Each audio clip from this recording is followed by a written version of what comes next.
Paksiw, ayan ang aking paborito, paksiw, kumukulo-kulo na, ayan.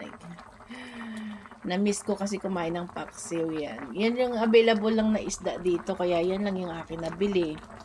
Ano yan eh, yung malit at saka mackerel. Yan. Ginawa ko siyang paksiw. Tapos partneran ko na lang ng gulay. Ayan, ang sarap ng paksiw. Nako, namimiss ko na kumain ng paksiw. Ayan, paksiw lang muna tayo para healthy, walang mantika. Ayan. Healthy diet, paksiw.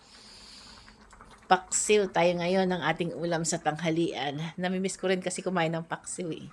Kaya, paksiw tayo dyan. Kain tayo.